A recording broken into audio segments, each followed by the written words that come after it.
Okay, so I think the couple of things that set up there, which I think this foot's got to just flare out a little bit and come back a little bit. Yeah. Even there, you can see your right hip is visible and your left hip's hidden behind because your torso is facing kind of over this way. Yeah. You just got to kind of move that body around, and it's something I think you sort of fall into that trap of doing all the time, only because I think at setup, if the ball has this tendency to want to curve that way, you try and set up everything to go this way at setup, which weakens the shot.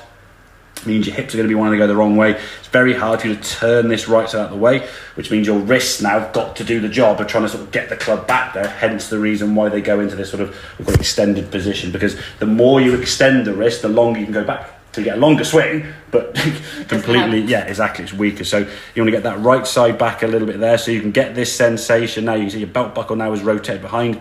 Really good shoulder movement there now.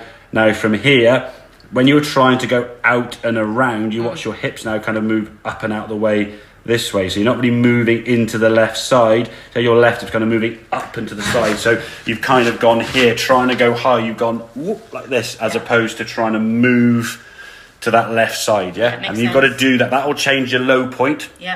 Get you kind of hit the ball first, then the mat, okay? And also with the club now, the theory being with the club square because the wrists are better, you can now trust that when you come back to the ball at that good impact position, as we said, getting everything now on that lead line, you can move into impact, hit it further, straighter, and with a lot less ground contact, okay? So getting that sensation of moving from there, that was a better movement there. That's better. How much your sort of the movement on your left sort of hip trouser there, as it moves, it goes into that left side there. See the sort of button on your trouser there, moving through that red line and getting that sensation of moving this way. So that's the practice you've got to try and do at setup, okay, and rehearsing that down. So even at setup, and open up that right elbow as we said and grip it.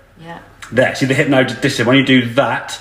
So your hip, this right hip now disappear behind your arm, This is starting to show. So you've got a little bit more in that position. So if you want to stay in here using the mirrors, if you're stood there, you can see your right hip and the left one's hidden. Exaggerated, obviously. You've got that right hip sticking out too. Like, if I'm looking into the mirror, I'm hiding my your right thigh is going to be hiding behind your right leg, hips will be hiding behind your right arm, Okay. You want to see this left hip now is almost visible as we can see. Just outside your left arm. That's going to get you. So you want to go back to there, even though there's good. Then you sort of take your hands off the club, have a shuffle around, and then it still wants to come out. Exactly. So getting that hip round the corner there, that was better there. And then once you're obviously in all these setup positions and adjust into it, okay, you can do this rehearsal and feel this now. When the ball's in the way, it's swing and go. But you go back to the start position there again now. This leg now is more visible than that left leg because you just pop that hip out high, okay? So getting that sensation.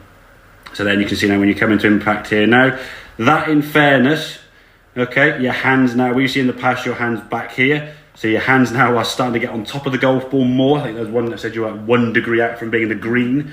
So you're moving in the right direction. It's just keep rehearsing and persevering with that to get that better strike and then through to obviously the good follow through you can. As I said, when you're hitting ball, hit the ball. That's the key thing. Don't try and think and move around all these different things, okay? Just hit the ball, okay, exactly. But the movement's got to be at that setup position. You've got to get yourself that hip there moving forward. So your hands are still by your left thigh, but you've got this left side feeling higher and on that left side just sticking out. So using the mirror, you could see that. That's going to give them impact. My hands will be further forward. They should be about where they are now, just maybe slightly further forward. On that left thigh a lot more, okay? Yeah. Make sense? Yeah, it does. Happy days, very good.